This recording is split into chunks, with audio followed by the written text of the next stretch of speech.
Welcome to Quick Tech News, where we keep you updated in the world of tech without wasting your time. Today, we're taking a look at the Keychron K2 wireless mechanical keyboard. I've been using this pretty much daily now for the past 2 months, and I wanted to share with you my opinions of the product. First, let's talk about the design, because that is actually one of the things I like most about this keyboard. As you can see here, this is a 10 keyless keyboard, which means it's a full-sized mechanical keyboard, but it's missing the number pad on the right-hand side, which is something that I never used even when I had it on all of my previous keyboards, so this time around I just decided to get rid of it. One thing that's very important to me, but it might not be as important to you, is having a big chunky enter button right here. I don't know why this is, but I guess I just got used to it over years of having keyboards like this, and now I can't seem to get away from it. So this one has it, ticks the box. The keyboard might be compact, but it definitely isn't light. This thing has some heft to it. It has a full metal frame around the keyboard, and the underside of it seems to be made from some kind of durable, heavy plastic. The keyboard is incredibly rigid, it doesn't have any flex to it at all, so I'm quite confident that it will hold up for a long time, unless I spill some coffee on it, which, let's be honest, most of us have done at some point. The keyboard is also quite chunky, which means that the keys are quite far off the surface of the table, which might make it hard for some people to type on. I even find myself sometimes having a little bit of strain when I'm typing on it, and I have larger than average hands, so for those of you with smaller hands, you might struggle with this one. You can get the keyboard with different kinds of switches. The one I have here is using red switches, and it feels quite nice to type on. It's definitely quite clicky, and it's a bit loud, so it could be annoying if you have some co-workers or somebody that you don't want to disturb. I don't really use the keyboard for gaming, because for that I have my trusty old Razer Nostromo, which I can make a video on if you guys are interested, let me know. But the typing experience is definitely nice.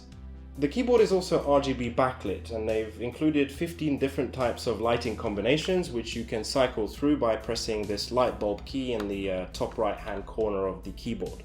I'm not much for having all kinds of crazy color combinations. I kind of just like to keep it simple, but the good news is that you can cycle between each of the lighting options and have different color options for each of those, which you can cycle between by pressing the function button and then either the left or the right arrow to go forwards or backwards respectively. My favorite is the pulsing option, although I do also really like the single line, which kind of reminds me of Kit from Knight Rider. Do also note that the LEDs are not really that bright, which is not a problem for me, but if you're looking for a very flashy, bright keyboard, then you should probably look elsewhere. Next up is the wireless mode. You can also use this keyboard via Bluetooth, and it's compatible with Android, Windows, and Mac OS. You can switch between the different modes with this simple slider button here. They don't include a Bluetooth receiver in the package, so either you will need to have it built in, or you will need to have a separate Bluetooth receiver. To be honest, I only tried Bluetooth once because, well, my results were not very good. It was very slow to respond when typing, and it would often end up pressing lots of different keys that I didn't actually press. In fairness, this could be to do with the Bluetooth receiver in my PC.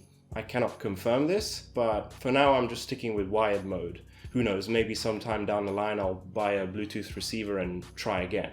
If you are using wireless mode, you should be expecting somewhere around 3 to 4 weeks of battery life, and that is with the LEDs off. If you turn them on, it will be much less. As I mentioned earlier, all of the connections for this keyboard can be accessed on the left side here, which is nice and out of the way. I also like that they included a right-angled cable so that it doesn't stick straight out. Although if you are using it in wired mode, it kind of takes away from the really nice clean aesthetic of this keyboard. Oh, and if you noticed my sweet escape key, this is not the one that came with the keyboard. This is a custom metal keycap from Etsy, from Keystone Keycaps. So if you're interested in getting one of those, then go ahead and check them out. There's one more issue I've noticed, which is that for some reason, I can't seem to use the keyboard when I'm in the BIOS. Once it boots up to Windows, it's fine, but before that point, this keyboard doesn't get recognized. And it's not a big deal for the most part, but it is annoying that every time I have to troubleshoot something with my PC, I have to dig out my old USB keyboard and use that instead. So to summarize my thoughts, I think this is a really well-made keyboard and it looks awesome. But there are some weird design decisions, like how thick the keyboard is, which makes it a bit harder to type on, and the fact that it doesn't get recognized in the BIOS. Whether or not I can recommend this keyboard to you just depends on if you think those are big issues or not. Thank you for watching. If you enjoyed the video, please don't forget to like, subscribe, and let me know what you would like to see in the future. So thanks, and see you next time.